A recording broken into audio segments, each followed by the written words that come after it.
Hello. I'm really happy to have today Karen Freberg as a guest. Hello, Karen. Hi, Catherine. How are you? Okay. So today, exceptionally, we're going to do the interview in English because I don't know if you know, Karen, but this is a French-speaking podcast. Very Did you cool. know that? So we have, like, we will have some guests in English, but not that many. So you're one of the few. So I want to introduce Karen, who is an assistant professor at the University of Louisville. Tell me if I'm saying something wrong, Karen, if my English is kind of weird. No, you're great. You're doing great. Okay.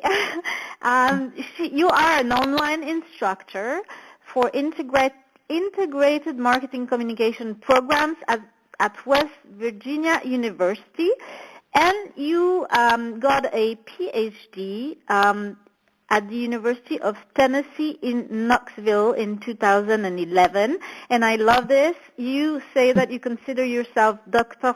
Freberg 2.0, saying that the original one is your mom. That is correct. She teaches and does research in a different area in neuroscience, so I'm just the social media edition. Amazing. So you're a researcher. You did a lot of research. I had to, there's so many interesting things that you worked on that I had to pick and choose one or two subjects, but your primary research interests are obviously in social media, PR, crisis communication, and emerging technologies. That's correct. Yeah, it's a wide range of different topics, but they all are integrated together in many different ways. So it's a fun area to be in. Absolutely. So today I want to speak with you about some of the crisis communication trends for the future, and let's say for today and for the very near future. In this podcast, I really try to talk a lot about preventing a crisis rather than managing a crisis. This is the whole point of the podcast, to give people some very practical, things that they can do to prepare themselves to prevent crisis. So one of the things that you talk about in your blog is you're talking about the fact that you say crisis communicators must become content creators and build a stronger crisis community. Can you talk about this? Explain what you mean. We all know about content creation, but can you explain how amazing content creation can be in preventing or helping in a case of crisis? Absolutely. That's a really great question, Catherine. And so what I was trying to reiterate in that point is the fact that crisis prevention is one of the most important steps before a crisis hits. And you want to, whether you are working for a corporation at a global level or if you're working for a government agency, you really want to make sure that you build that level of trust and credibility with your audience and be aware of what information people are looking at, make sure that people are aware of where to go in a time of crisis, to make sure that they're familiar with the protocols, what are the various features that an organization is doing in terms of informing their audience. And so I think creating content in that way and just basically educating, informing, and at least building that community of trust over time is crucial. And there are several companies, I feel, and organizations that I feel really do a very good job in that. And one of them is, of course, the CDC out here in the United States. And okay, what is the CDC? Because, we Europeans, so maybe we don't know what is it. It's the Center for Disease Control and Prevention out in the U.S. Yeah, so they're the government agency that is in charge of communicating during natural disasters, health and food pandemics, they were in charge of communicating around the H1N1 crisis a few years ago, as well as Ebola.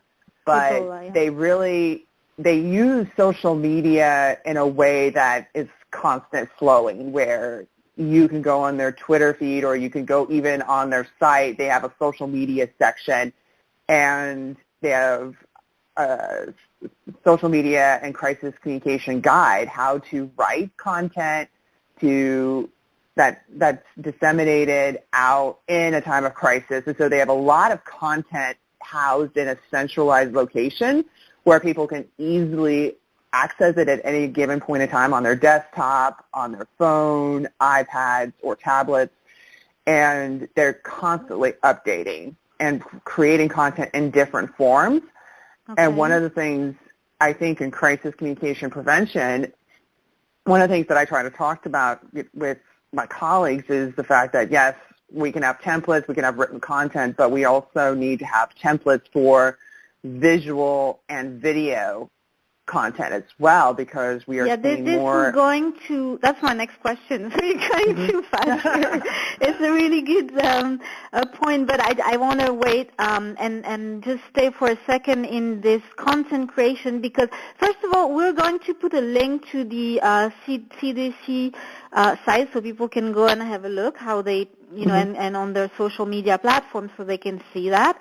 And what I want to ask you, if I understood correctly, in fact, there's like two kind of content creation. There's the content creation that is to gain credibility, to gain trust from your audience, and there's the other content creation that is in case of crisis, what to do, right? Which are two separate kind of content, correct? Right, exactly. And so one of the things that is also important is looking at the content creation based on the type of crisis or situation that you're involved in. There's going to be different things you would want to make sure that you create in, let's say, a natural disaster crisis, or if you had another instance that was more of a man-made crisis, workplace violence, a scandal. And so you have to kind of think about what message points, what information you would need to create in case any of those type of situations happen. And that's kind of where my research right now is kind of going towards, is kind of identifying what are the things that people are looking for in certain type of situations from an organization or individual in a moment of crisis. So it's very personalized. And so your research is called, if that's the one that I think it is, it's about the right message for crisis. What kind of message is good? This is the research you're talking about? Or is it another one? It's along the same lines, yes. And so the research that you just mentioned is related to what are the components that are necessary to communicate the right message on social media. But I also look at additional situations. So what are some points, like let's say in a scandal versus a workplace violence, what are the things that people are looking for in terms of messages on this crisis? So it's kind of interlinked and kind of crosses over, but they're kind of separate at the same time.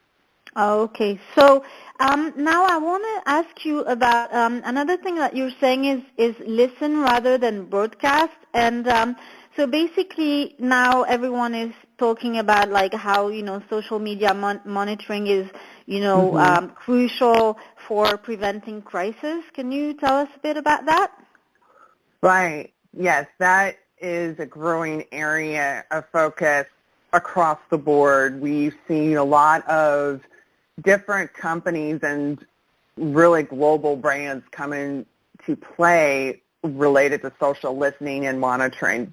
And this is really important, especially for crisis prevention, because I look at social media in many ways as a global, real-time focus group where you get to see what people are talking about at any given point in time and at any type of location. Yeah, but the question is, how to really look at what people are saying in a way that you can respond in a timely manner. So there are several companies that I feel do a really good job in terms of monitoring and kind of running reports and kind of focusing on the listening aspect. And I use Hootsuite, for example, in my classes that I teach at the University of Louisville to give students an idea of hands-on, how do you listen, how do you monitor, and how do you analyze what is being said. And I think in crisis communications that's really important. But another company I would definitely recommend your listeners to look at is called Zignal Labs. It's Zignal Labs.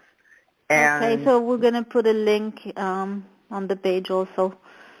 Yeah, but the more brands are kind of recognizing that they have to identify the early warning signs if something is happening in real time that could impact their business or communication practices and their overall reputation.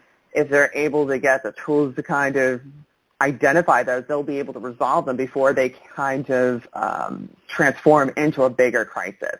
Absolutely. So that means that these people in general up to now were called community managers, and in general, they're not trained at all in crisis management or crisis communication. Does that mean that from now on we better train community managers in crisis communication? I absolutely think so, and I think it's not only the community managers that need to be trained in not only in social media, but in crisis communication. But I really think in this day and age, every person within a company has to look at and be aware of crisis communication as a whole. We are seeing more companies really get on board with educating not just their communication teams, but their frontline employees, from store managers to lower levels management, because they want to make sure that everyone is transparent and aware of what's going on, and they would be able to come in and help out at any given time. So I think that's been a shift. I think that's been a shift over the last couple of years, and there's been some companies that have been very proactive in training all of their employees in crisis communication practices, but then there's others that only focus on the communication and marketing departments. So I think building a culture of crisis communication, understanding, and education is crucial for the future. I think everyone has to be part of the conversation. Absolutely. So that's very interesting. So now I want to ask you, you're talking about reputation metrics. What do you mean by that? What I mean by that kind of goes back to the listening and monitoring of crisis prevention. And so there's been a lot of research that has been conducted in the area of reputation management, and these can be easily applied in looking for crisis prevention or early warning detection signs on social media. And I think it is important to kind of set those categories up early so you can look at, okay, what's the sentiment or the overall tone that is being discussed online related to our CEO? Is it positive, negative, and what issues potentially are they talking about that in a positive or even a negative way that could impact how we're perceived? So that's actually what I really like about Zignal Labs and what they do is the fact that they are able to identify and monitor not only what people are talking about related to your company and organization in a crisis, but also identifying attributes that people are really talking about that's related to your reputation. So I know when I spent some time at General Motors this past summer as part of an educator fellowship in Detroit, and they were using Zignal Labs. Okay. And so they were able to kind of monitor all of the different brands that they have as part of their organization, but they also were able to say, okay, related to this brand, whether you're looking at Chevy or GMC or Corvette, these are the attributes that people are talking positively about related to this company. But this was also the time that they were under investigation for their ignition recall, so they were experiencing and handling that crisis. So they were also able to identify the reputation metrics related to, safety,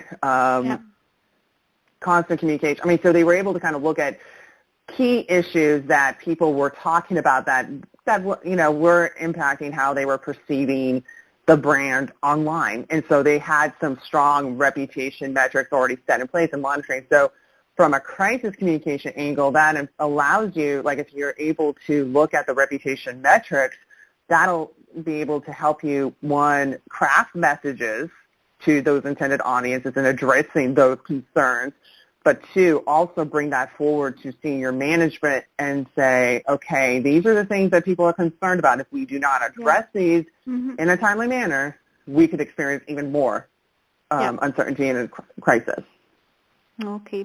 Yeah, something that one of our brand in Europe should have done. But anyway, so embracing new mediums for crisis messaging. So today, obviously, we all know, like, we have blogs and we have YouTubes and we have podcasts, etc. But I want you to tell us about the possibilities and opportunities that we have now with, tools like Periscope and Blurb. Well, yeah, Periscope and Blab, yes. I would definitely say that one of the biggest trends that we are seeing in social media is live streaming apps. So Periscope, Meerkat, Blab are all live streaming in real time. And I think those are exciting opportunities to not only share storytelling aspects, so it could be used for positive elements by brands and companies, but I think it also adds another element of story living. And this is a concept that Michael Brito, B-R-I-T-O, who's a social media strategist out in California, talked about how these platforms are really kind of allowing us to experience in real time what people are seeing. So there's a lot of really cool things that are coming across with these new platforms, and that's one of the things that personally I love about working and researching and teaching social media is the fact that there's always something new to talk about.